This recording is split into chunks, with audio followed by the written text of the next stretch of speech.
We can't do this on our own anymore. It's too complicated. Most of this job is just about solving problems, big and small, constantly.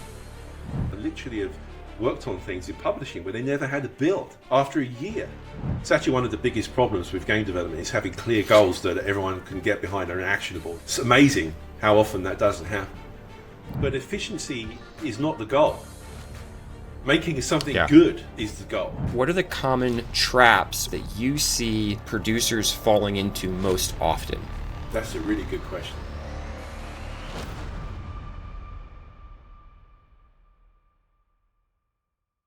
Steve, how's it going? It's going very well. Thank you very much. Ben, how are you?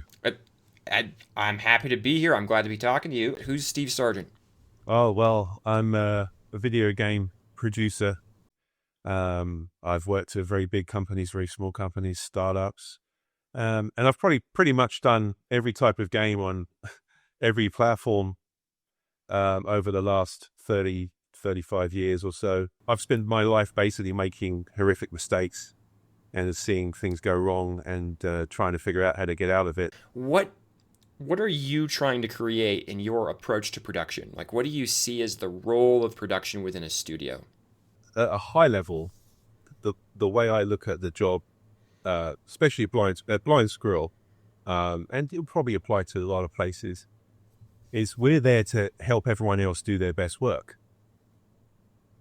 And what I mean by that, we're a service. Some companies have producers who are leading the whole project, Miyamoto or whatever. That's slightly different to what I'm doing. I'm there to basically help the team build whatever they're trying to build by helping them define what they're trying to build, giving them some process and ways of doing it that might work, and looking out for any problems that they're having, removing any impediments that get in their way, making sure that they're looking after themselves as much as possible and not, that their health is good. Those kinds of things is how I see my job. And the other part of it is reporting upwards to the people that run the company and this is what we're doing. This is how it's going. These are the problems that we're having. And this is what we need to make sure it works, or, these are the things that are going to cause us problems down the line, that kind of stuff. So it's kind of a two-way, up and down thing for me, and for the production team in general, really. But and the more junior the production team are, the more they are with the team, and the more senior they are, the more they're dealing with, upwards and with clients and things like that. That's how I see my job, but to do that is a million different things. Yeah. Absolutely a million different things.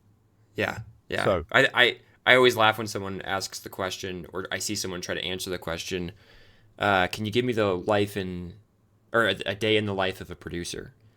And I'm always just right. Oh, I mean, I could try, but it's not going to be the same tomorrow, right? Like it's every day is different. There's some amount of consistency. Maybe I've got a stand-up that I tend to go to every day or something like that. Yeah. Or, I tend to be in meetings, but it's like, what are those meetings and what are the problems I'm trying to solve? And it seems like on every different team and project I've ever been on, it is wildly divergent, day to day, week to week, project to project.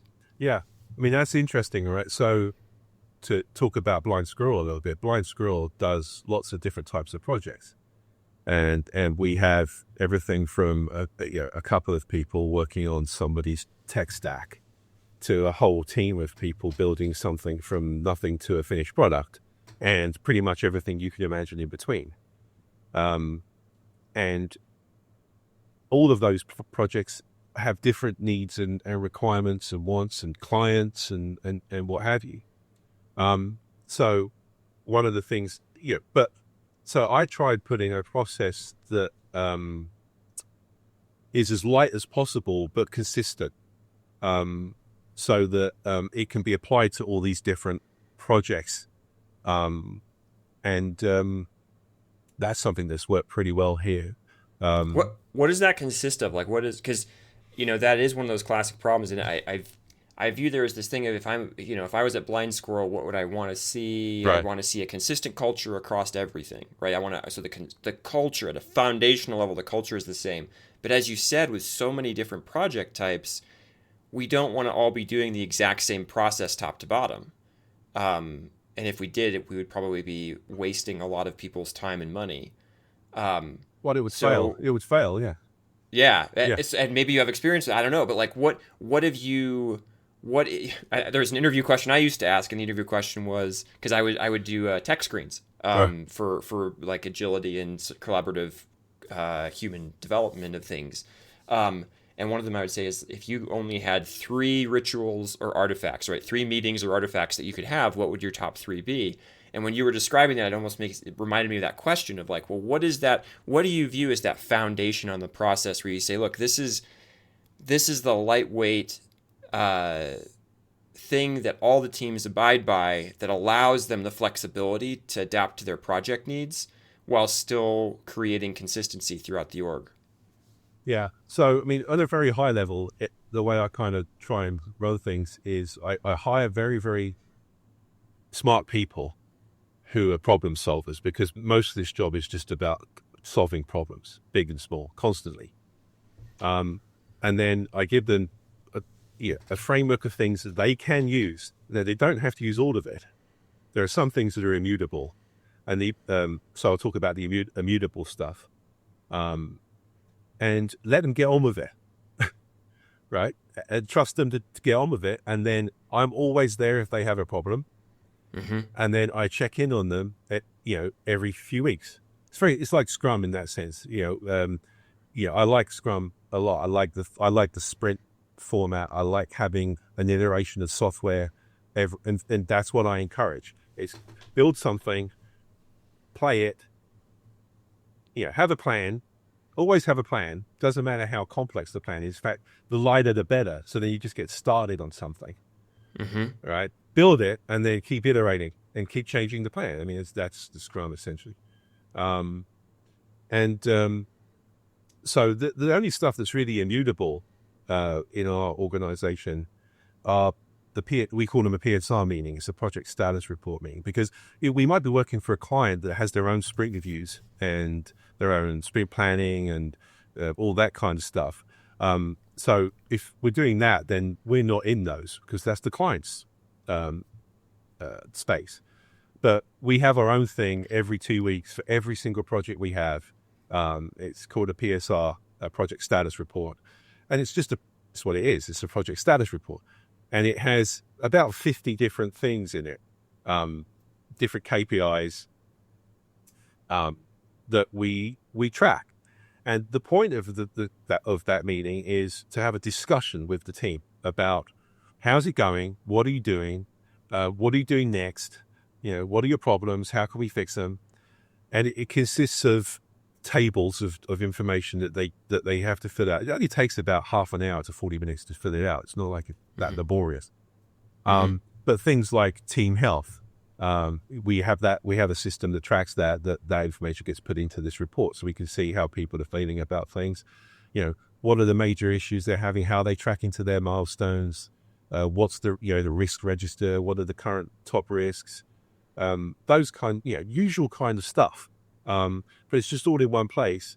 And the thing that's different in the PSR is there are questions. So this comes back to the trying to avoid doing the same mistakes or repeating mistakes. So there's sections of questions about the game. How are you tracking towards your next milestone? What do you think is going to be the biggest problem with hitting it? Do you have enough people on your team? If you need more people, who would you get? That kind of stuff. And the team has to sort of think about those questions. And then they answer them. And then that becomes the discussion point. So a PSR where there's no problems, we can just go through it and nothing happens. But if one of those questions highlights an issue, then we sit there and we'll discuss that in detail. And they've become very effective at preventing common issues from happening and foreseeing things that are going to be problems in the future. And yeah, so that's really the only immutable thing that every project has in the studio. Now, if we're doing our own project, then we have a gate process, and we have the whole, sprint planning, sprint reviews, retrospectives, a backlog in Jira that's constantly being prioritized, et cetera, et cetera. But if we're not doing that, if we're working for a client on something, we do a PSR. The other thing that's probably worth pointing out is that all the processes we do are designed to drive behaviors that I think are desirable, because I want the team to own the thing themselves and to do as much as it themselves. So the question is, once you've been doing the PSR for a bit and you start asking them, they do it themselves. I don't have to ask them, right? They're taking care of all these things. We also have a very extensive kind of list of things that you should be looking out for at every stage in a project, again, in questions form. And the teams go through that, and even on client projects, that helps, because we should be doing this now. Maybe we should do something about that if we're not. But if I can get people to consistently behave in a virtuous fashion, then I don't have to worry, because they'll just deal with things themselves, and I can help them with the really hard problems that occasionally pop up. And so we have like 5 behaviors that each of our processes, you can look at it. In fact, this is all documented, and people read this as part when they're on the team. But these are the things that we do. This is why we do a sprint review. This is why we do sprint planning. This is why we do PSR. And these are the behaviors that these different things are trying to engender in people. In game and software development, we spend so much time estimating, and it often feels like a burden that just takes a bunch of time but doesn't really add much value. My name is Benjamin Karsage. I've created a course called Advanced Estimation for Game and Software Development. This is actually something people out there asked for when I was looking at what would be helpful to you, what course could I build. Estimation was the number one thing you picked, and I can understand why. Everywhere I've gone in our industry and in software generally, I see teams struggling with estimation, fighting with a sense of false precision, and generally going through the motions rather than really getting value out of all the time they're spending. And in my time, both in the military, in software development, and game development, I've been able to successfully predict the completion of large projects. I've seen other people do the same, and so I know it is possible. If you want to be doing that for your team, if you want to be advancing your understanding of estimation and how it can help you, this course is for you. A quick overview of what we cover. We start by discussing the state of estimation today, why it's so challenging, and why are we all doing it and continuing to do it even though it doesn't seem to add that much value. Second, we talk about calibration, how we can become better calibrated estimators and train others to be the same. Third, we talk about how to get ready to estimate, who should be estimating, what are we actually estimating, how do we set up ourselves to succeed and to avoid the individual biases and fallacies that prevent our estimates from being good. Finally, at least for early access, we talk about tools, techniques, the approach. What are the ways that you can actually create estimates that add value? And when should you not use those techniques and use others instead? In the future, we're going to be releasing even more modules where we cover things like how to estimate things that aren't just how long a project might take, but to think about money and resources and so many other things that we end up estimating, value and whatnot. The 6th and 7th modules talk about small and large scale estimation and really try to make all of what we've talked about so far practical. And those modules will be coming in the future. For right now, we're focusing on those first 4. And as a result, we're keeping this course in early access at a lower price. As more modules come out, that price will go up. So get it today while it is as low as it'll be, and you will get all the future sections as well as those first 4. It's already 15 hours of content and more than 20 worksheets, templates, and examples for you to take away. I also interject stories from my own experiences, both failures and successes, of how estimation has gone well and poorly and what you might be able to learn from those things. So there's a lot of tools here, there's a lot of resources. This is a problem we're all facing because we all spend so much time doing this, and I think we get way too little value out of it. I think we could be spending less time and getting more value and really helping our teams succeed, creating the software, the games that will really please our audience and players. If that's something you're interested in, check out the course. I'm gonna take on the critical perspective of, wait a minute, I've been in the world where I had a sprint report that I had to do every 2 weeks, and that was such an unbelievable waste of time.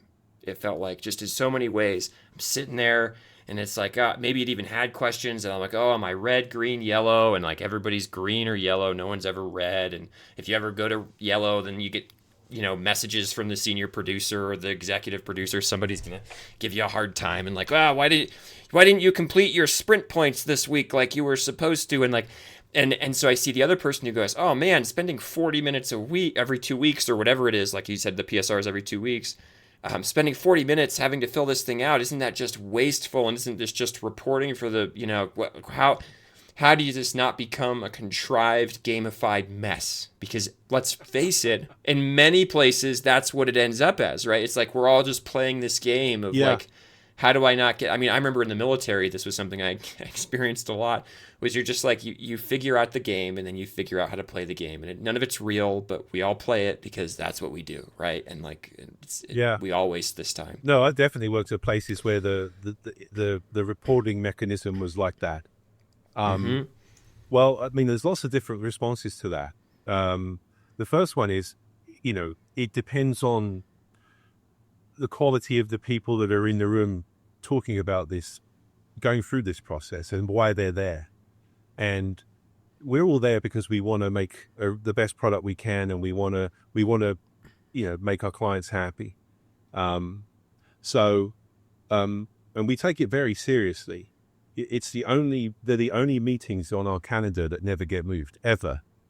And all the development directors and leads are in every one. And every Tuesday, you do them every Tuesday. And in the afternoon, and it's a consistent, repeatable thing. And we take it very seriously, and the teams take it seriously, because they want to convince us that they know what they're doing, and they have it under control. And we want to poke holes in what they're doing to make sure they thought of everything. So there's a real sense of ownership. It's their game, right? And the reason it's worth doing every couple of weeks is because the cost of not doing it every couple of weeks is I'm on you all the time. Right? The deal is I leave you alone unless you need me during those 2 weeks. I'm not constantly on your back. But if you're not reporting to me in a satisfactory manner, and I don't have confidence in what you're doing because you can't explain your plan, and you can't explain your problems, and you can't explain how you're going to solve things, I'm going to be much more, on you all the time. So it's in their interest to actually take the time to do it properly and actually think about it, because if they're not, we're going to figure that out really, really quickly, and their life will get harder because I will start being more involved on a daily basis, or someone else more senior will be, rather than leaving them alone. It's like a sprint with you. If the deal is you leave a team alone for a few weeks, they build something, and you look at what they've built. Because constantly interfering with people every day, going, "What are you doing? What are you doing?" Let's look at it. That is a waste of time. Yeah. Right. You need time to make something. You need time to build an increment. This reminds me, Aaron Smith, who I worked with him quite a bit at Riot, and then he also was doing Building Better Games with me for a while. He talked about this idea of the reciprocal business commitment that we've lost, I think, when most people set up Scrum and iterations and sprints. And the reciprocal business commitment is, I deliver what I say I'm going to deliver, or learn and improve through my failure to deliver over the course of a 2-week sprint, and you leave me alone. And again, 2-week sprint is an example, whatever your iteration, 3 days, whatever it is, 5 weeks, whatever, but you leave me alone for that time period. So I'm going to go and I'm going to do my darndest to deliver what I said I was going to deliver. And that through a value lens, through like, how am I making this better? Not just, am I just producing a bunch of stuff? And at the end, then I'm going to show you what I did, and we're going to talk about like, okay, what's good to do next? Like, how would we make this even better? What would be the next right step? And again, adjustments to the plan and these sorts of things. And he said, we've lost this reciprocal business commitment, but it's so useful because the teams now don't like to call it a commitment, because what if they fail? Then they feel bad, and the business doesn't honor it, and everything starts like rolling over sprint to sprint, and it's really just a 2-week check-in of like, oh, this is just the cadence at which we run meetings, versus no, this is a big deal. This is us proving we can deliver a thing consistently, not just to external parties, but to ourselves. We've learned how to figure out what we can do. And when I hear you describing it, that's the sort of the thought of like, you're doing this PSR, and it is this like, look, I leave you alone unless you need me. I'm here if you need help, but I leave you alone. Go forth and conquer. I trust you. You're smart people, but every 2 weeks, yes, we are going to check. We are going to check in, and you're going to lead that check. You're going to answer these questions. You're going to fill out this form, and so hopefully, then we can be on the same team, basically, around what success looks like. That's exactly right. I don't have much to add to that. The other thing about it that's important is if there are bits of it that don't make sense, we don't do it. Mm-hmm. Like velocity, you've said velocity a lot, right? I like having a velocity tracker. It's part of the PSR. Mm-hmm. And if we're doing the product internally, we try very hard to, sprint plan properly, calculate a velocity, because over time that's a useful metric. But if you're working on a project where the client doesn't have a mechanism for tracking velocity, we don't track it. Yeah. No. Right? We will do something simpler, like how many tasks do we get done? Right. Throughput. Yeah. Right. Or whatever. Right. It's because another reason for doing this, frankly, is that we have a record of what we've done and our problems. They always get communicated up the chain, but sometimes things don't happen. And we can go back to this and go, well, you know what? Actually, 4 months ago, we told you that this was going to be a problem, and we told you every month since then, and now it's happened because for whatever reason. That doesn't tend to happen internally, but it does happen with clients fairly frequently, unfortunately. So they're useful from that perspective as well, because a lot of the work we do is milestone-based, strictly controlled, and we have to execute what we say we're going to do to a time frame, right? Or we don't get paid. Yeah. So, and we've become actually pretty good at that. I'm not going to give you the statistics, but they're really impressive, from my opinion, of how many things we haven't hit. In fact, it's almost nil over 5 years. When dealing with clients. Yeah. But they come in handy that way too. Right. But the predictability is one of the 5 behaviors that I value, because it's about trust. If you now that it means you say you're going to do something, and you say when you're going to do it, and you try and do it. Now that doesn't always work, right? Especially if you're doing something new or difficult. And that's okay, as long as you've called out that it's new and difficult and it might not work, right? Fine, we'll try. And then we'll see what didn't work, and we'll see what did work, and then we'll make a new plan based off that. If it's something we've done a million times, it should work. And then it will be, well, why didn't it? What happened? And it could, someone was sick for 3 weeks or something. Right? Fine, okay, right? That's okay. But you can't do anything about that, or maybe you could bring someone in to help or whatever, right? But there are all the different ways that things can go wrong, but and different expectations based on the complexity and newness of the problem that you're trying to solve. But the thing that I think is important about the predictability is you have something to look at when you say it may not all, and then you can do something about it. That not doing that means you don't have anything to look at. That's actually one of the values of our process and Agile and Scrum, is that you make something, because the cost of not doing that is you never have anything.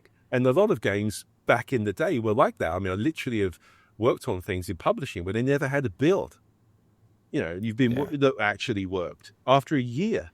Well, Yep. but we insist that you have a build every 2 weeks that we can look at. It's a failure if you don't. Yeah. It's Yep. just so. It's that way of looking at things. I just talked with a startup founder, and he's doing something I think is really cool. I think it was like 6 weeks into them as a startup, they had their first prototype, and they said once we turned the server on, we haven't turned it off since.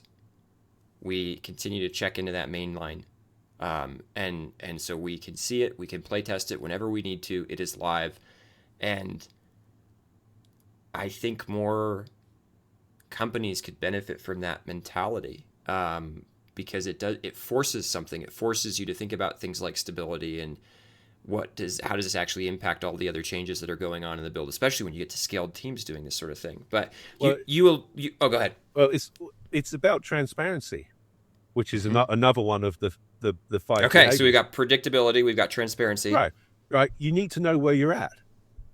Right. So in transparency means you have a goal, something. Yeah. Everyone needs to know what you're trying to do.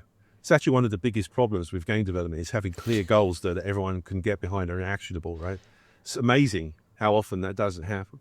Yeah. And if you don't have that, you're really in trouble because you're just going to build stuff that doesn't have any kind of cohesive vision. Yes. Yeah. Right. So the transparency means I know what I'm trying to do, and then I'm measuring myself honestly against that over time. That's what it means to me. And I'm being honest about the problems I'm having and the realities of the product. If it's someone's pet thing, it's very hard to look at it and go, that's not very good. Mm-hmm. But most games aren't very good until they hit a certain point. Nothing is ever fully formed straight away. It's an iterative process. Yeah. So try and iterate as quickly as you can, as often as you can, with a vision of how you're going to get somewhere good, and just be honest about where you are every step along that path. But one of the things that will push my anger button is people who aren't transparent, like obfuscating the truth or their perspective of it. Because if you don't bring that stuff out, we're not going to be able to fix it. Yes. So that's, again, another reason we do these things constantly and have these processes is to constantly be asking ourselves, what's the truth? Where are we, from everybody's perspective? So another thing about the PSR actually is worth pointing out is not just the production team that fills it out. Every lead on the team fills out bits of it from their perspective. And sometimes their perspectives are different. Surprise. And that's really useful to know. Right, of course. Yeah. No, I was in, speaking back, this wasn't necessarily the sprint report case, but I remember being in a meeting. And fortunately, I was later in my career because early on, basically what would happen is like when I was filling out those sprint reports, I realized that the right answer was to be green all the time and then to rationalize why you were green in your comments, right? So you actually totally failed to deliver what you were going to deliver, but you could say it was green because, well, we pulled this in and we pulled that out and this person and blah, blah, blah. You had these reasons of like, don't worry, we're still green. And if you were green, then no one would send you any angry emails about why aren't you green. Much later in my career, like close to a decade later, similar kind of setup. There were these different ways that you would indicate, it wasn't necessarily colors, but there was different ways you would indicate like your status. Right. And I saw the board and I saw like all these different teams. There were many, many teams across different parts of the company. And I saw that like all these teams that I knew, many of them were not doing well. But they were all showing up and they were like saying, yeah, we're good for the next release. We're good for the next milestone. And I just went in because I knew my team was having some struggles. And I just said, like, I'm red. And people were like, what? And I said, I'm red. This is why. This is the help I need. These are the people I need to talk to. Like, we're not on track to deliver what you need because we don't have I think at the time we didn't have a clear picture of exactly what it was that was wanted. And we were a foundational tech team. And I remember some people were like really almost, it made them awkward that I'd gone into the room because the way they did this was everybody got in a giant meeting room together and then you kind of went through all the teams and everybody was so used to it always being like green, like not, it wasn't, but like I'm good for the next milestone or whatever. And then I was like, I'm not good. This is why. Here's who I need to talk to. These are the problems we're having. But there was one other guy there who's probably one of the best people at shipping games I've ever met.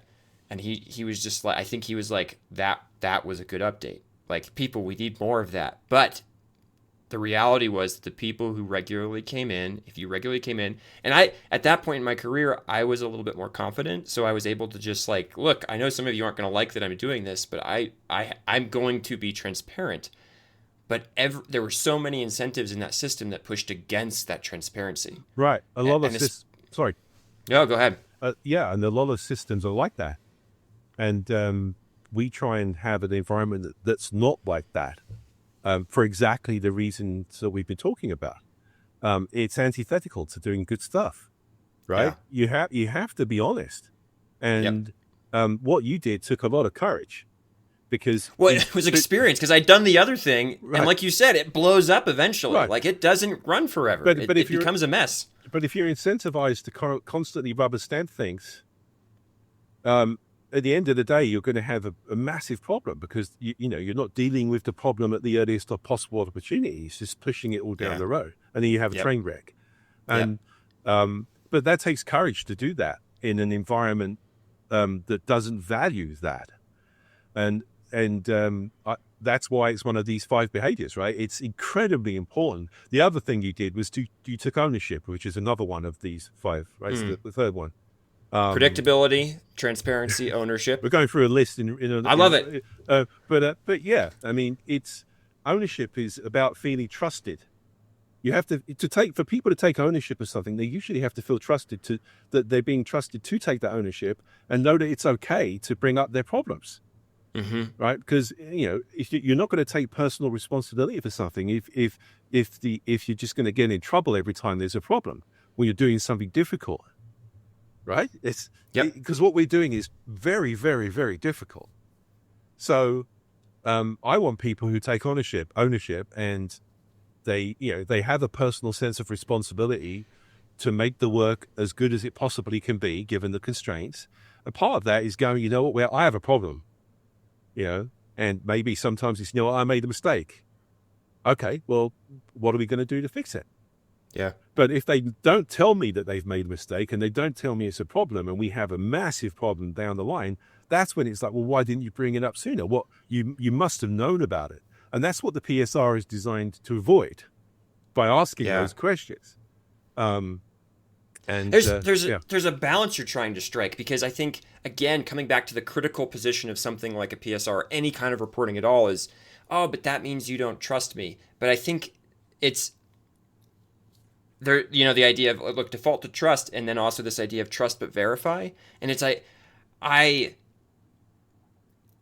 do trust you. I do trust you to do the work. I also want to see how it's going because guess what? If I just give an limitless bank account of trust to everybody, that's a great way to have certain things go south, not even because anybody's malicious or incompetent or whatever, but just because we end up misaligned, we don't realize how we can help each other. And so this idea, like we've all probably been in an environment where trust wasn't present and everything was micromanagement, and I just felt like my boss was, sitting over my shoulder all the time or whatever it is. And yes, that is a bad environment. And so we can run away from that. But I think sometimes we run away too far into almost this like idealistic utopia of, well, everybody just knows exactly what to do all the time, so of course we don't need to check in with everybody. And it's like, that's not true. And there are problems and things are hard. And you're going to encounter issues that you don't know how to deal with, and it's okay, right? And the reason I actually trust you more when you can recognize that and you can say like, hey, like I'm having an issue and I need help. But you don't always think about that if you're just caught in the day-to-day all the time. And so I can also come in and I can ask you that, or we can again have this report that sort of generates that as a mechanism. To me, it's not about trust because I trust everybody on the team implicitly to do what they think is the best thing to do for the product. Otherwise, they wouldn't be there. Mm-hmm. It's about making sure that they they're aware of things. Stuff they don't know is going to hurt them. So it's trying to shortcut that so that they're aware of they're thinking about things that they may be not thinking about. And it's about just making sure that their plan is solid and that they're achieving the predictability, they're doing the right things at a very high level. And I trust them it's not about checking in. It's about Right. where are you at? How can we help? Where are you going wrong? Yeah. Right. That's the spirit of it, and that's why it's different from a lot of other places. Now, Yeah. now sometimes if there's something that's on fire, which doesn't happen very often from our perspective, but it does happen. It has happened. Then they do become maybe a little bit, well, okay, you need to start showing us this. You need to start showing us that because, you don't have this plan or you don't, there's a really important milestone coming up and you are showing me that you're on course to hit it. So next time we need to see this or that. But I can't remember micromanaging people here. Yeah. And in fact, when we have people do it to us, it's often a shock. You mean like a client starts micromanaging oh the yeah, team? yeah, Yeah. and it's difficult because we've had clients that we have a stand up every day for every project. It lasts 15 minutes and we do it. It's a typical agile thing, right? What are you doing? What are you doing next? How are you getting on? Do you have any problems? That's it. Clients will use it like a PSR every day, and it can take an hour or something, right? And that is a waste of time, Yeah. right? What do you think's changed since yesterday? There's a couple of things actually I just wanted to go back on that. Go ahead. But when you had the little green red thing, we have that. That's literally the top of the PSR, because if you're in a hurry and you're one of our C-level people, maybe that's all you have time to read, because they read all this stuff. It gets sent out. But so if someone, and this is how it works, and if someone has a green, which is there's a score that's associated with a green, and then there's a little blurb that why you're green at a very high level, and then we start going through the PSR, and we have things on there like rankings for different parts of the process, and how do we feel our client is on a couple of different things, and if those things don't add up, well, that's low, but you said it's green. That's the kind of discussion we have. Why? And then they have to think about it. They have to explain it, and it tends to stop things being green when they're not green. Yeah. And there's no, a lot of the time our things are yellow. They're very rarely red. Sometimes it happens. Yeah. Usually it's because of a client, for some reason, but occasionally it's us. But there are a lot of times things are yellow, and then there's a rationale why. Why? Well, and you have to explain it, because we don't want people just putting a green. Right. So it sounds like what you're saying is, regardless of which, red, amber, green type stuff, whatever you put, you have to rationalize. Yeah.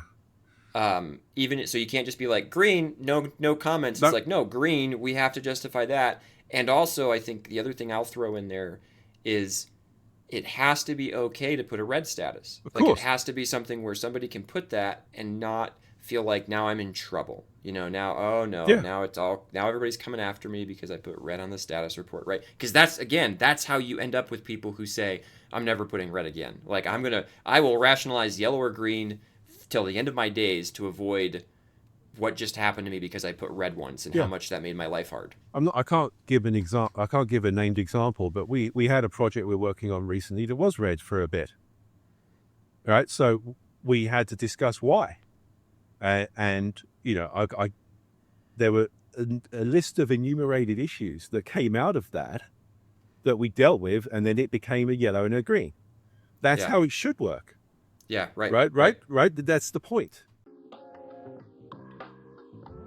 Hey, leaders and game devs, if you love what we do here at Building Better Games, imagine what we could create with your support. By joining our Patreon, you help us bring deeper insights, develop better training, and host more expert discussions to level up your leadership and game development skills. Plus, as a patron, you're going to get exclusive behind-the-scenes content, early access to episodes, and a chance to ask your burning questions directly to us. Join now and help us build better games together.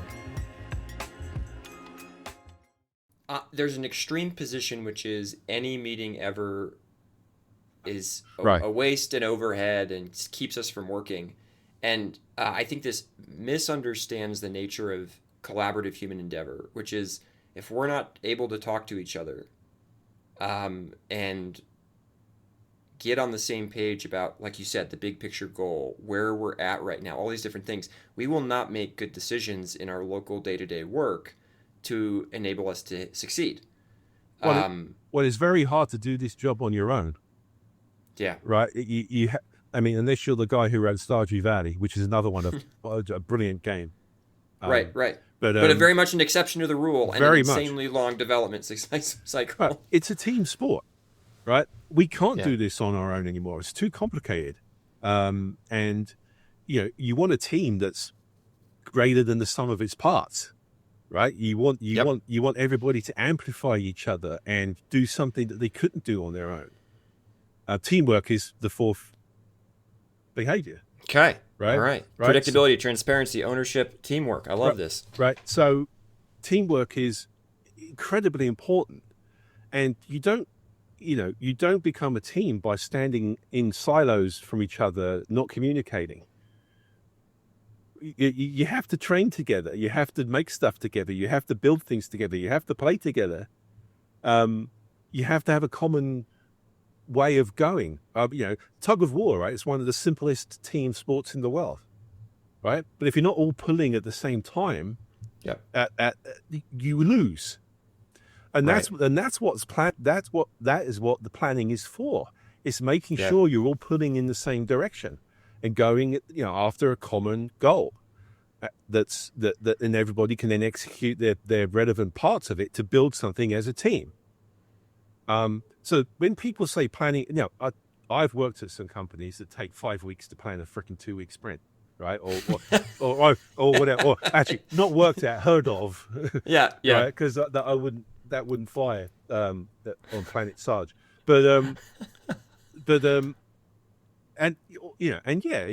if you're doing something, if you're doing a 2-week sprint and it takes you 2 days to plan, it can be a waste of time, or it certainly is perceived by a lot of people as a waste of time. But I would argue that that if you're trying to do something that's difficult and you don't know exactly what it is you're trying to do, it's much better to sort of measure twice and cut once. And that's what the planning's for. It's to make sure your vision is clear and everyone knows what they're trying to do. Yeah. And then it's not a waste of time, because the cost of it would be you end up with something you didn't want. And the most expensive thing is writing software that you don't want. That's why Agile and Scrum kind of works. You build the highest, most important thing next to eliminate building things that you don't necessarily need or want, right? Yeah. So it's the apocryphal Einstein quote of, if you gave me an hour to solve a problem, I would spend 59 minutes understanding the problem and 1 minute solving it. And that idea, I think, is lost. And I love how you said that too, because I think it's a lot of people would go, spending 2 days out of a 2-week sprint planning, that's obviously wasteful. And it goes, well, what's the context? Would you prefer that people go in half-baked because they should have spent that time aligning? And to your point as well, what is it that we're actually trying to do? I see so many studios that get obsessed with what I call the stuff of games, because games are made up of stuff. They're made up of assets and code and features and blah, blah, blah, and counters, all these different things. But you can't just build a bunch of stuff and hope it coalesces into a game. You have to actually think about what the game is first, and then you're actually trying to build as little stuff as possible to hit that goal that you're trying to hit. And so it's even the way that we evaluate. So many producers are evaluated out there in terms of like, how efficient did you make the art team? Well, before I joined, they were producing 12 assets a week, and now they produce 18 assets a week. And so I've increased output by 50%. And I always like, when I hear that sort of thing, I'm not saying don't put that on your resume, by the way. Maybe someone will love that bullet. But if I were there, I'd go like, but wait, did you need 18 assets a week? Like, what if you only needed 4 if they were the right ones? What if you slowed the team down but actually added more value? Again, slowed down from an output perspective, but increased the probability that you actually created the thing you wanted. And this is not a common frame. Most people don't think this way. Well, people are rewarded for trying to be efficient because they think it saves money, right? And I'm a big believer in not in not being inefficient. Yes. Right. Yes. Right. But efficiency is not the goal. Making something good is the goal, and at the right budget or in the right time frame, depending on what the constraints are, as good as it can be within those constraints. Yeah. Efficiency is often the enemy of good. Mm-hmm. Some of the best projects I've been involved in have been grossly inefficient. Mm-hmm. But it doesn't matter. It's like, one of the things I always, how long is it going to take to make something good? Well, it's like, how long did it take Paul McCartney to write Yesterday? Someone probably knows. Maybe a better way of saying it is, how long does it take to write a great song? Yeah.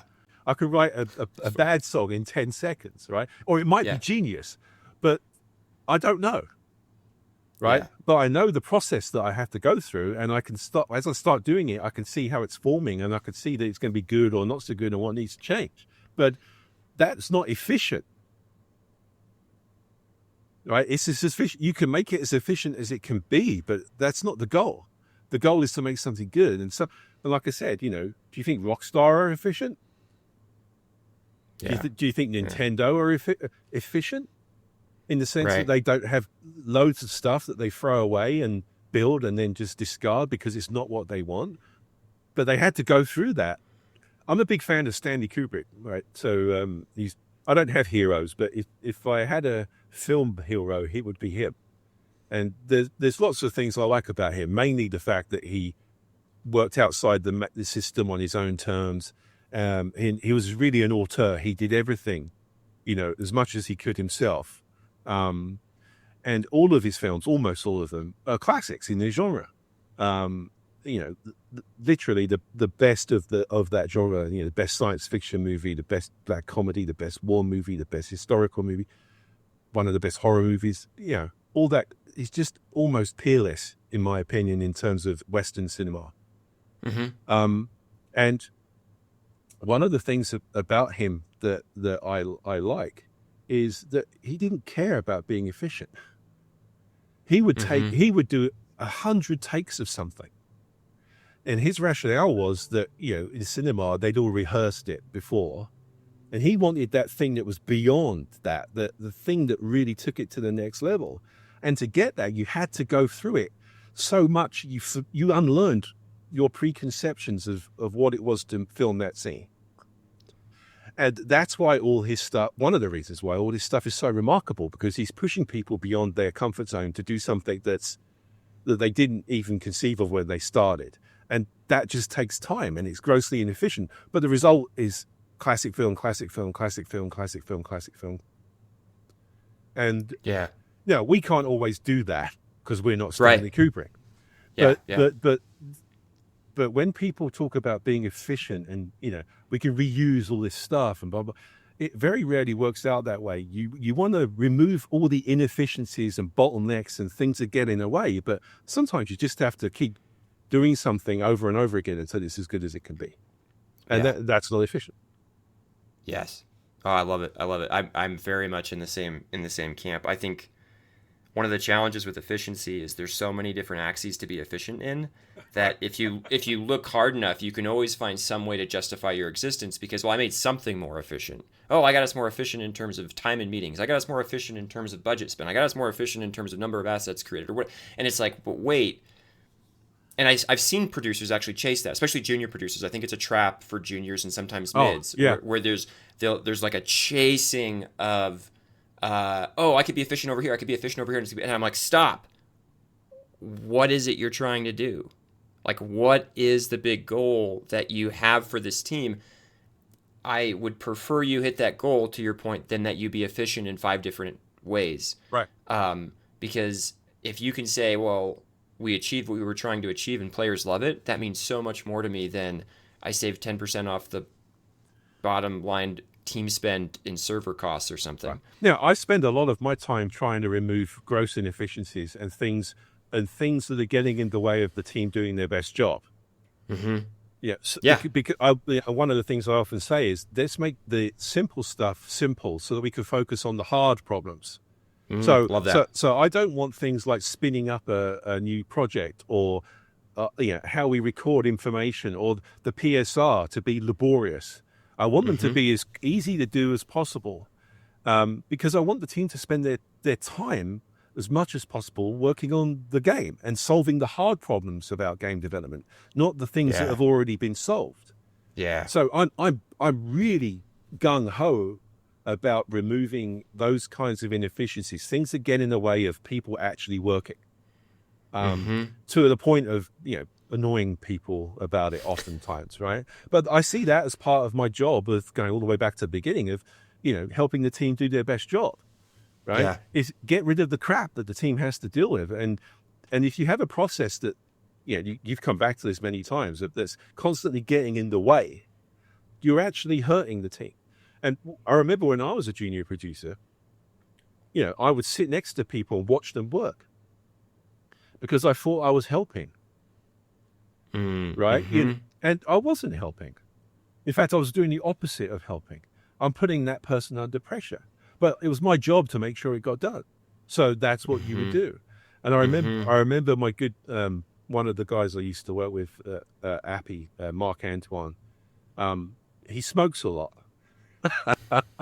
In fact, one of my favorite things is if you go past our old office on Google Earth, he's outside having a cigarette. So one day I was talking, and I'm like, you spend half your time smoking. Wouldn't it be more efficient if you spent more time actually working? And he said, I am working.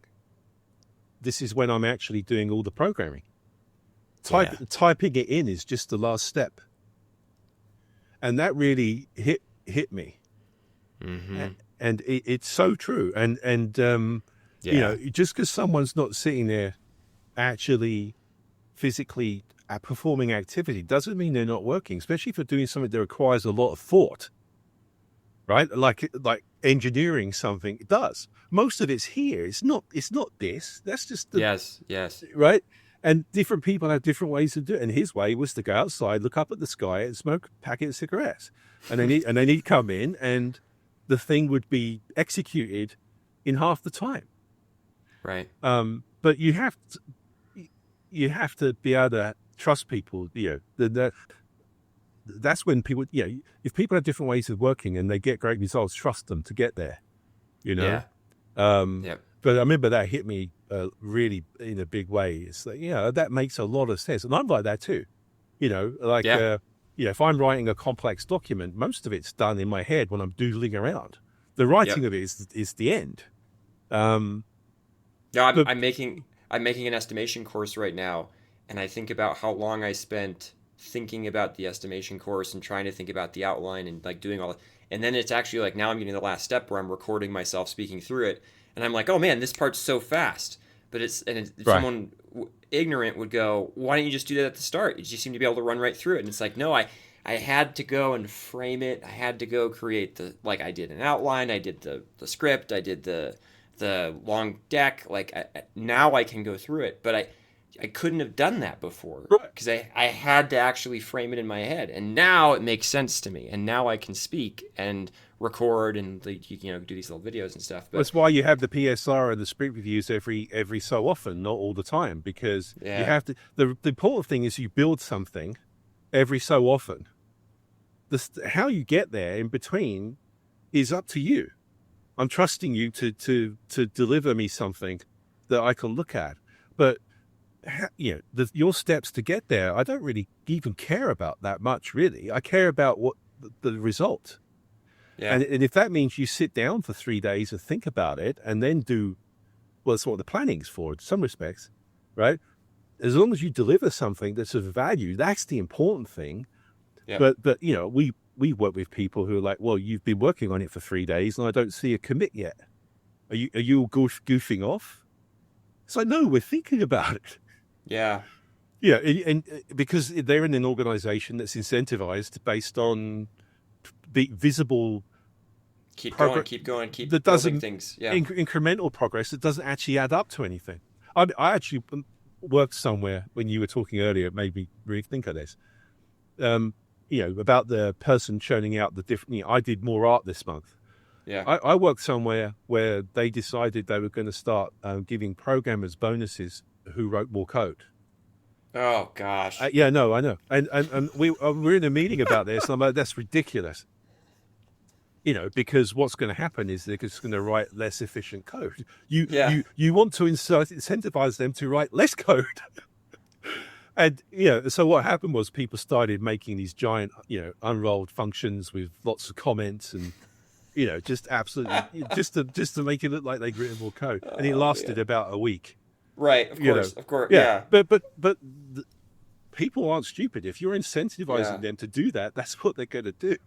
Yeah. There's the Eliyahu Goldratt quote, which is, "Tell me how you'll measure me, and I'll tell you how I'll behave." Right? Like Exactly. if you Yeah. pick that, then I'll. So Yeah. okay, look, we've hit predictability, Oh, transparency, ownership, teamwork. We're leaving the whole audience in suspense. What's number 5? the least interesting one, but probably the most important from our perspective. So that's client customer focus. Okay. So what that means to me is that, and the client customer can mean different people, or it can mean, if we're working for Disney or someone, they're our client customer, but it's also the person who's using the product in the market, right? Someone who's bought the game or playing the game. And funnily enough, they're not always aligned either. But if we're doing our own thing, it means understanding what the people that are going to play this game want from it, having a vision for it, that kind of thing, that will drive the product to those people. So yeah, it's making sure we know what our client and customers want, and then delivering it, and putting them first. And we really do try and have good functional relationships with our clients, and we're very transparent with them. Mm-hmm. Sometimes that it will cause us issues, Mm-hmm. but it's usually better to get that out there and talk about it, Yeah. for all the reasons that we've just been talking about. So Right. One, especially in that one where trust can't be necessarily assumed because you're two different organizations with two right. different cultures. That builds trust. I mean, all of this is about trust, right? All of these different behaviors ultimately are about engendering trust into people, right? Trust that you're going to have their best interests at heart, which is the client customer focus. Trust that you're going to be honest, which is the transparency. Trust that you're actually going to deliver stuff. That's predictability. The teamwork one, well, you need that to do the others. And ownership, trust that you're going to take some personal responsibility for it. If you have all those things, then trust becomes easier, Yeah. right? I trust people who say what they're going to do, deliver it, and if they don't deliver it, tell me why explicitly and what they're going to do about it. I will trust that rather than someone who's just a black box. Yeah. You know, There's is so an interesting thing, and I'll come back to a military analogy for this. When I was in the military, I was very frustrated often by the processes that were in place. And I think I was overly critical actually because I wasn't taking seriously the challenge that the military had, which is, I'm a sort of a college educated officer with some amount. I was a little bit older than the average soldier who might be 18, 19, 20 years old. I was like 21 or 22. And what I remember feeling is just very constrained by the system. And over time, I realized that the military has what I call a lowest common denominator problem, which is they need to build a system that somebody who is not interested in the success of that system could still be a productive member of that system. right. And so what do you do in that situation? You constrain, control, force compliance. You make sure that people know where the bounds are, and if they go outside of it, they get punished.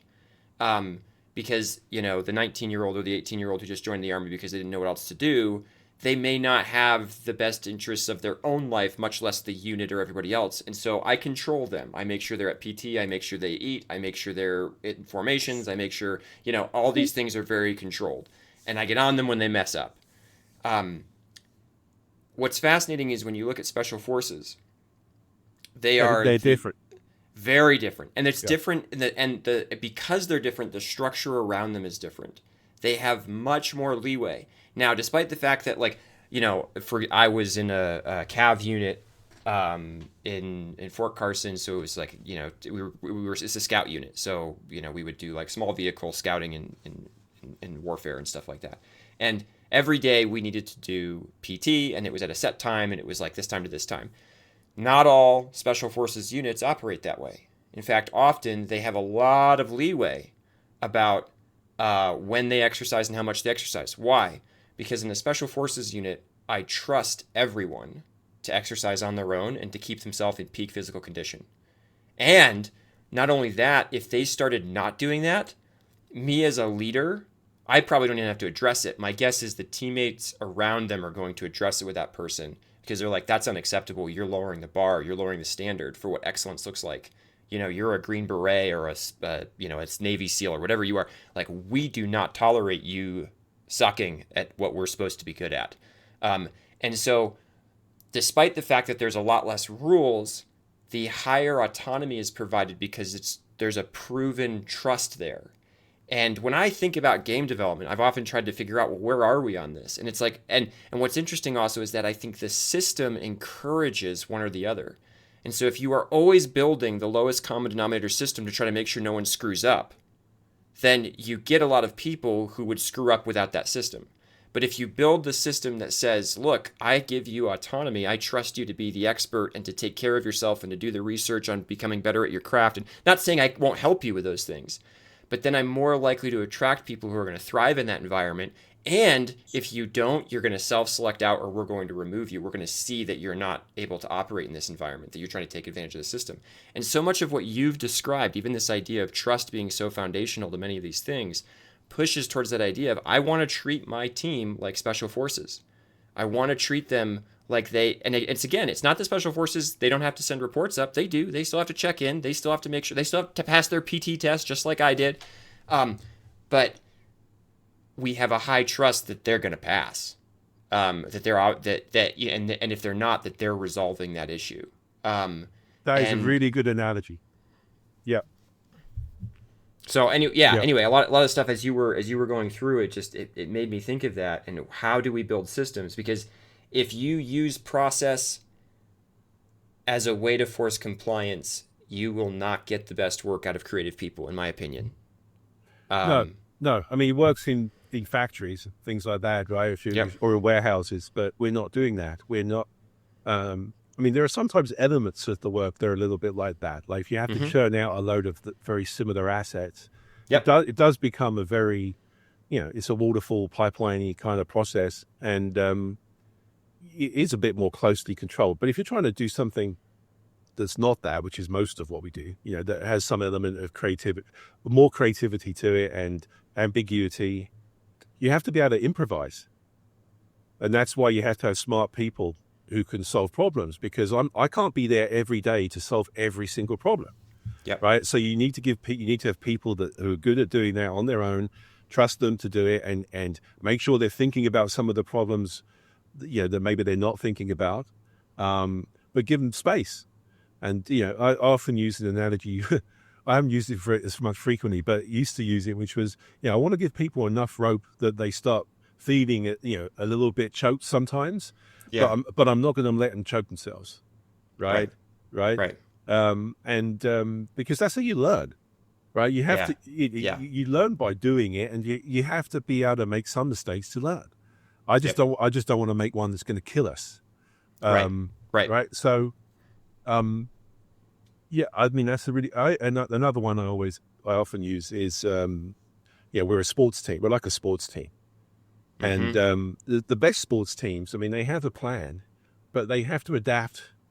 Yeah. It's like being, no battle survives, the battle plan survives the first, contact with the enemy. Yeah. Right. Yeah. It's a similar thing, right? When you're actually out there, the manager, I mean, in most sports, I think it might be different in maybe American football, maybe, because it's a lot more structured, but soccer, rugby, or whatever, your team has to adapt in real time to what's going on. Yep. So you need people that build that way. If they just followed every single rule that you gave them in a robotic fashion, you would lose, because the other team would change their strategy accordingly, and they would be stuck. They wouldn't have any way to react. So there's an interesting example of this, actually. I don't know how many people here are familiar with international football or whatever, but Arsenal is a team in the Premier League. Yeah. Not my favorite team either, but one of the things that's interesting is people have been watching them play this year, and over the first half of the season, they scored all these set piece goals, and it was quite impressive. Like they had so many score, and for those who don't know much about that, just means that there's a dead ball situation where the ball is kicked from not moving, and it's like a start of play.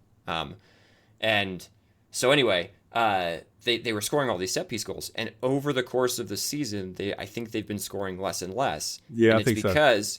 It's because the other team is responding. They're watching what they're doing, and they're like training their team of, okay, this is what Arsenal does when there's a corner kick, or this is where Arsenal does when there's a free kick over here. And where they're watching and they're learning from that, and they're saying, this is how we would better defend against that. And so the same strategy, to your point, just continually applied, is not going to yield the same response or the same results over time because the opponent gets a vote. And that's always the thing in team sports or in warfare, is the opponent gets a vote. And in game dev, I think it's like, yeah, we're all on the same team. There's not really an opponent, but in some ways there is. The opponent is the change in the system and what every other studio is doing, and adapting to the needs of the player as they change over time. Like all these other things get a vote on whether your work matters or not. You can't just go do it on your own. You're not just somebody who's, producing art for art's sake because that was what was in your mind that day. It has to be to a point and to an intention, and that might shift over time. I love what you said too about planning in this, because I went through a period again. You were talking earlier about like all the mistakes we make, and I've made so many mistakes. Yeah. I've put green on all my sprint reports, right? I've made that mistake. But another one I made was, I thought, oh no, I'm going to get in trouble if the plan is wrong, so I'm just not going to have a plan. Plans are always, Robert. Plans, exactly. And what I actually found was I was really insistent on this. I think I almost got fired. But at the end, when I realized I was probably going to get fired if I didn't solve this problem, I was like, okay, well, what would I create? And I created a plan, and it was awful. But now I knew it was awful. And now we could say, well, we thought this was going to take 1 week, and it took 4 weeks. So even if this is bad math, but like I can just multiply my whole plan times 4 and go, oh shoot, I was probably pretty far off. And by the way, that ended up being more accurate than you'd think, even a couple weeks in to doing like a rough check of something like that. Yeah. And then over time I actually iterated to the point where I created a highly useful plan that was relatively precise and predicted when something was going to ship. But I had to go through that phase of like, oh gosh, like but that idea you said of like, you have the plan's going to be wrong, it's going to change. That's okay.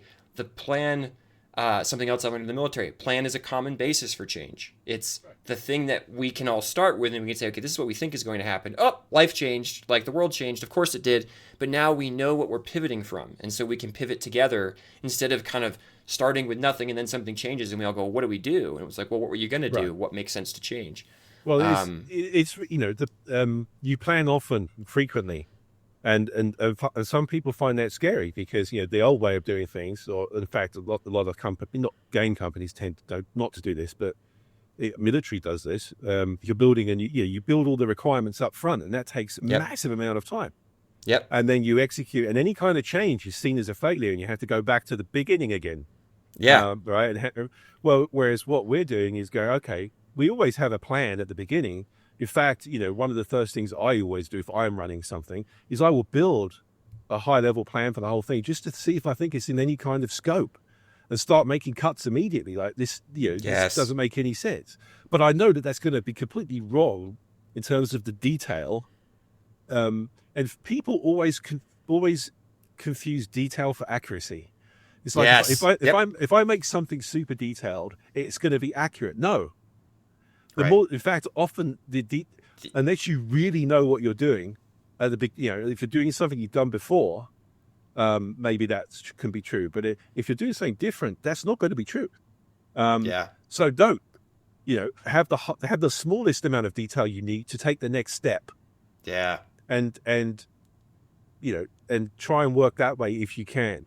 But the details are always going to change, and very rarely has anything ever been exactly as we envisaged it at the start. Well, and something I like to say too is when you take that, you do that breakdown of like, here's the stuff, let's break it all down into more and more granular pieces. people think, like you said, more detail, like higher precision means more accuracy. Usually not true, but also it gives you this false sense of confidence of Yeah. look how much we understand it, and then everything blindsides you, and so you put it all in this giant Gantt chart, and you're like, look at this giant, like, and then this person's going to be doing, and the extreme example is, oh yeah, I know what artist number 4 is going to be doing 18 months from now, and I'm like, you don't even know if you're going to have a game 18 months, like you know nothing, but you've pretended you do. Yeah. And I see that still in game development today. And when the plan, like you said, when the plan ends up being wrong, because of course it's wrong, someone panics and goes like, well, we have to plan again. Like, wait, let's go back and plan again. And I've seen that overtake studios that should know better. Yeah. I think it's possible to have high level goals and, some degree of granularity, like numbers of things that you're aiming for, and hit those. Yep. But the details are usually always going to be different. That it's better to have buckets of things you're aiming for and try and fill those buckets up as much as you can. But the details will be different. It just because it's too complex. There's too many variables involved for it to be that predictable. But it is a comfort blanket for people. And a lot of production people can become like checklists. Did you do the 400 things that you said on the list? Rather than did you do the 300 most important ones? And are they great? Are they great, right? That's more important. One of the things that people don't understand, I think also when they put together estimates and plans, is something so valuable that can come out of that is to realize you're not going to get it all done. And the earlier you know that, the sooner you can start prioritizing and cutting out the things that are least important. Yeah. Or add more people, or whatever. Or add more people, exactly. Basically adjust your constraints.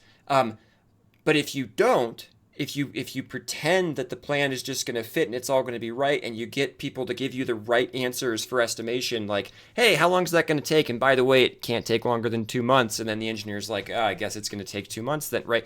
And that, it breeds cynicism, but 2, you find out way later that you need to cut a lot of scope. And the problem with that is you probably built a bunch of stuff you would have chosen to cut. Right.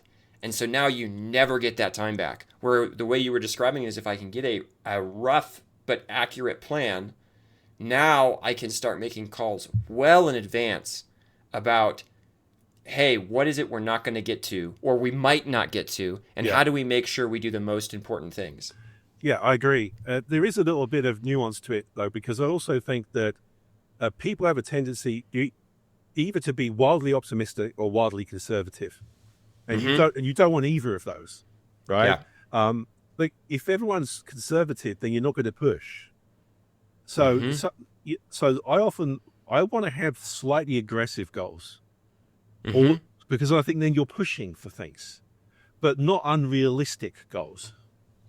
Right? It's like if everything goes super well, but then if I get 80% or 90% of it, then I'm happy, right? It's but because if you don't push people, then it's the Stanley Kubrick thing, right?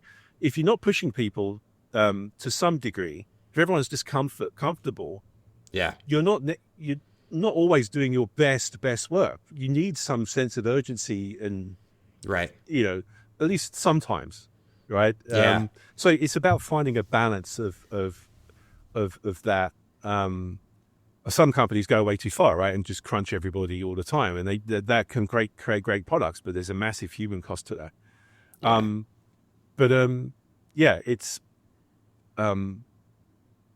It's important to not just settle for the status quo. You need a little bit of push. What do they say? Tons of stress is not good, but no stress is also not good. You need that sort of. You need some level of stress to drive the action and the creativity. Like, again, creativity thrives in the constraints. And by the way, I've worked like a lot of the majority of my experience in game development was at a place that was very, very flush with capital, and you would see that. You would see teams that could kind of go off, and they kind of had unlimited time and resources to do whatever it was, and it rarely ended well. And it was just too much open space and too little pressure to actually get anything done. I liked what you said, aggressive but not unrealistic. Like, we're trying to find that line between, hey, let's target aggressive but not unrealistic, and if we miss, we'll be okay because it was aggressive. But, you know, I don't also want people just thinking, oh, you got all the time in the world, noodle around on every little thing you ever do, because that'll cause massive waste. Yeah, it's often not a good idea to have infinite time, Yeah. for the reasons you said. But I find the best pressures are the people, the kind of people I want to work with are the people who put pressure on themselves. Yes. That's that ownership piece. Right, exactly. I mean, I don't want people that are panicking about everything, right? Right. But Yep. they have a sense of this needs to be good, and I'm going to make it good, and I'm going to do everything I can within reason to make it as good as I possibly can, and be under that kind of sense of self pressure. Yeah. Then you normally have a chance of making something really good. Yeah. You know, if it's coming from above, it tends not to. I mean, it tends not to work after too long of a period of time, right? People just get sick of Yeah. it. This is something Aaron said once when he was on a project. It was a large project, and he said it was basically the team had been pushed and pushed and pushed by the stakeholders, and every time they'd be like, oh, it's not coming fast enough, work faster, work harder, work faster, work harder. And he described it was as if these people were like pushing the go faster button because at some point in their career that had worked, but now they just kept like smashing that button until the button was broken. It wasn't doing it, but Right. they didn't know what else to do. This is what I do as a leader, right? I smash the go faster button. And it's like, yeah, like you said, if it's only ever leadership trying to drive that, it will actually become something that people become cynical about and bitter about and frustrated with. Yeah.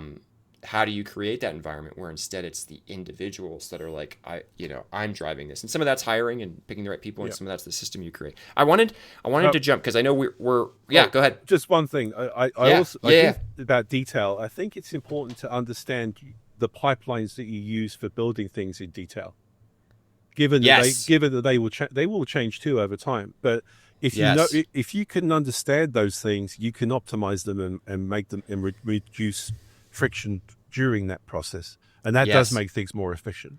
Yes. What? And I love it because if you can't see that whole system, this is perhaps one of the traps. You sub-optimize. Right. You're constantly suboptimal. Like, oh, I made this more efficient. Yeah, but that's not the bottleneck. Who cares? Whereas if you can see that whole system, you know, okay, this is the bottleneck. I shouldn't spend any time optimizing anything else unless if I can optimize that because it doesn't matter. Right. And unless if I can eventually get to the point where I have fewer people on it or something like that. But broadly, it focuses you to see that full picture. Yeah, I completely agree. That's why you need people with an engineering mindset, not necessarily programmers, but people who can see a system. Systems thinking. It's signal flow, right? You have an input and you have an output, and what's in between. Yes. And understanding that is incredibly important. And if you don't, you will have problems. I love it. I wanted to ask you, because you said at the very beginning, I have made a ton of mistakes, and now I try not to make them and try to help other people not make them. And I can very much resonate with that from my own side and my own experience, at both in the military and in game development as a leader.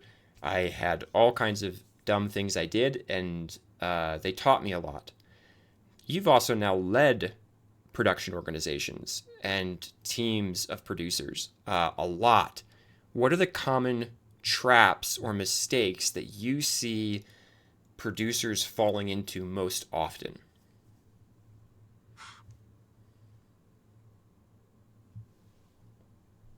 That's a really good question. Not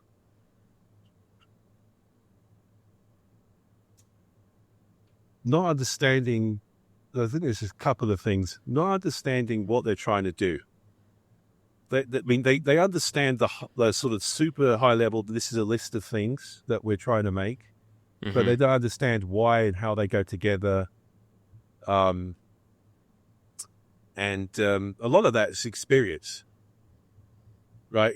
Because, you have to be doing it a while to understand all that. But, it's, so if you're a more junior producer, I try and put you on something that's small, that's not going to kill us, because you're going to make mistakes. And then you have to learn that stuff just by doing it, like how all these different pieces work and how the relationships work and who you need to talk to and who you need to push to get things to actually move forward, and the best times for doing it. People not facilitating the communication at the right time, or overdoing it.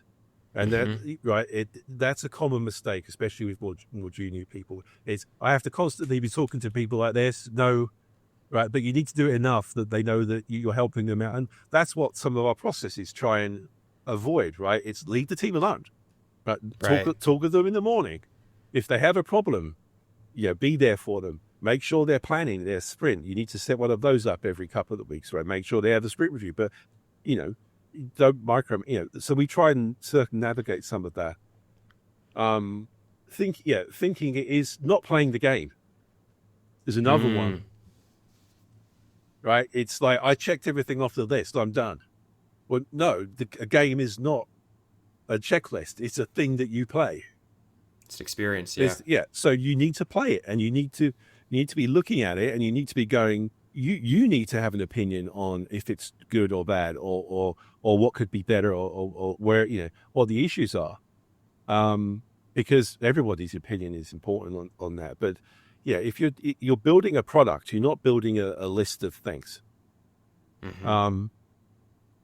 The detail for accuracy thing is something that like we talked about is another common thing, especially more junior people. If I execute this giant list of stuff and I write everything down, it will happen. It will be a thing. No, it won't. But I'd rather have somebody who is detail oriented like that you can kind of teach to unlearn. Yeah. Yep. Because you can't teach people to be detail orientated. You either are or you are, or you're not. So I'm fine with that. I don't know. Yeah, I mean, a lot of it comes down to thinking the process is more important than the people. I mean, the process is really important, but if you're going to try and do something in a structured and measurable way, but ultimately it comes down to the people you have and putting them in the right positions. And when I write a document on everything we do is got a little document that goes along with it, and it always starts off with why are we doing this? What's the point? And you have to understand the why. It's like if you're a musician, right? If you're we were talking about this at the beginning. If you're starting to play an instrument before we got on camera, you learn scales and you learn the basics, and most people do, and then you start learning how to bend the rules a bit. So if you're doing something like Scrum, which is a very simple process, but the bits of it work for a reason. And if you don't understand why, and you start not doing it that way, it can go wrong. So you have to understand why. It's not. Most people are very good at the rituals of things. Oh, I have a stand up. Oh, I have a sprint review. Oh, I have a planning. Why are you doing those things? And when it's not working, why is it not working? And being able to make that adjustment. That's difficult. That's a lot of people struggle with that. It's I'm reminded of I was in charge of a group of teams inside of an R&D space, and I went to a retrospective. And I remember thinking after the retrospective, it didn't go well, in my opinion. But I was looking at it through what you're talking about, like the why does this exist lens. And when I thought about what had happened, it was that if you pulled out a facilitation guide for a retro, it looked like it went fine. It was like, oh, we started this and this thing was said, and then these people, we had the conversation about the thing, we generated ideas, we blah, blah, blah. Like, we generated, we discussed, we narrowed, we picked action items. Like, in some sense, you could say, like, look, we did all the things that we're supposed to do. But I was in the room, and I remember going like, wait a minute, half the team's on their phone. Right. Leads are doing 95% of the talking. There's one person at a keyboard who's taking all the notes.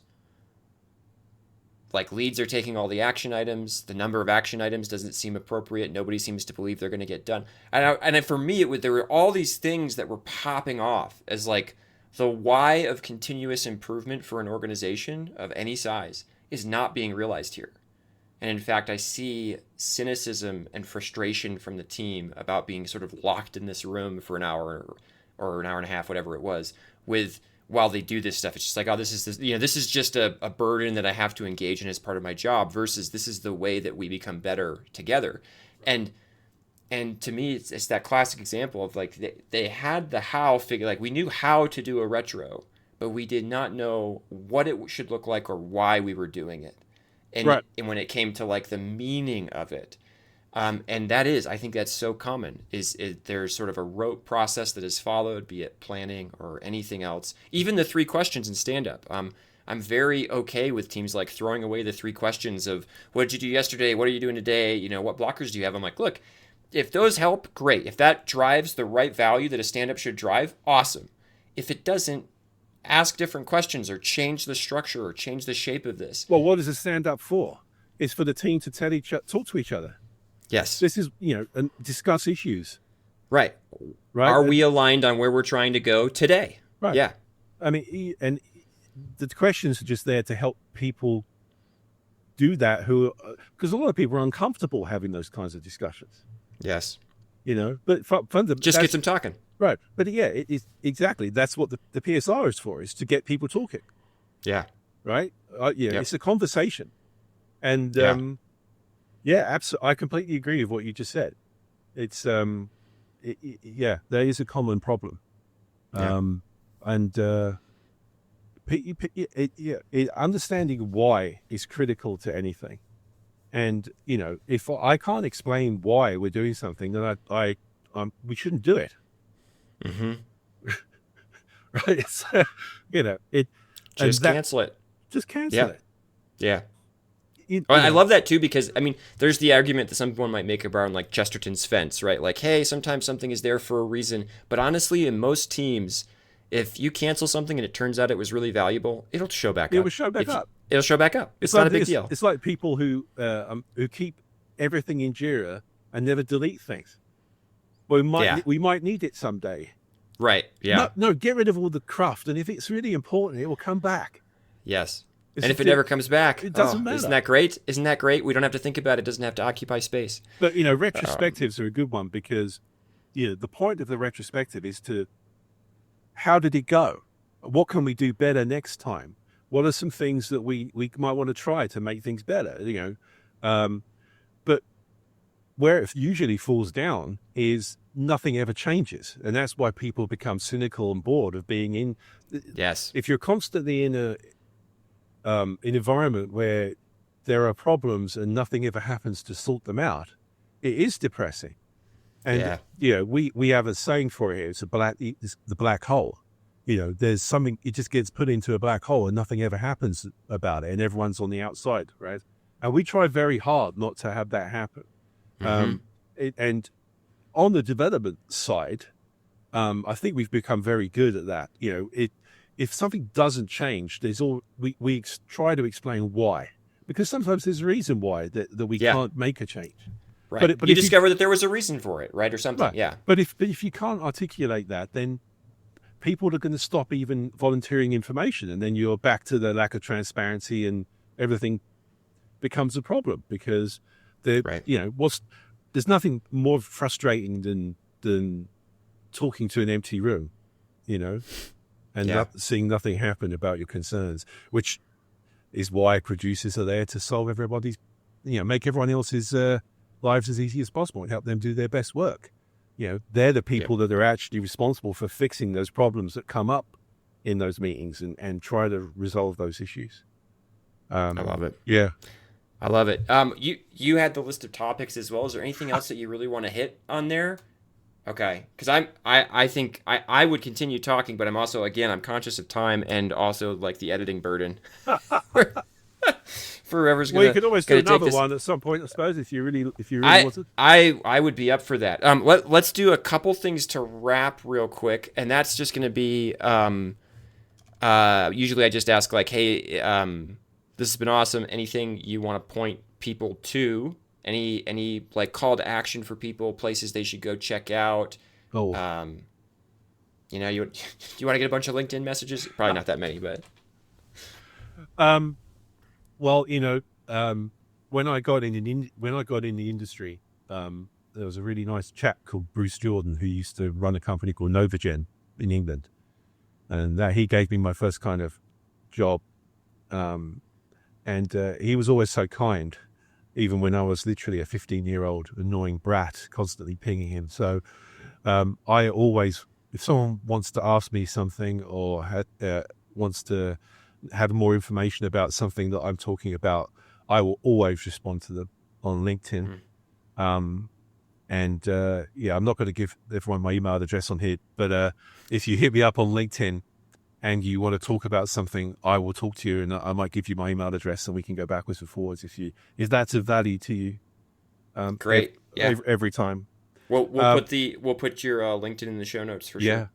And there's some books that I highly recommend. Clint Keith's books. Ray read them. Clint and I worked together at High Moon, and he was really the driving force behind doing Agile in the studio. We were one of the first studios to do it, and I was the production person working with him on that. And I learned a lot from him. He's really good, and his training is awesome too. If you're lucky enough to be able to get into one of his training sessions, I highly recommend it. Mike Cohn's books are really worth reading too, in my opinion. Yeah. But if you're not in the industry, I would recommend just making stuff. Build things, whatever your passion is, whatever sub-discipline or whatever it is you're interested in. Just make things and get to know people in your area who are in the industry. I have a big passion about bringing people in. I like going to schools and seeing their programs and encouraging people to come in, because it is a great job. I mean, I've had 30-something years now of doing this. I love it, and I've met some brilliant people, really talented, exceptional people, and almost everybody I've met has been nice.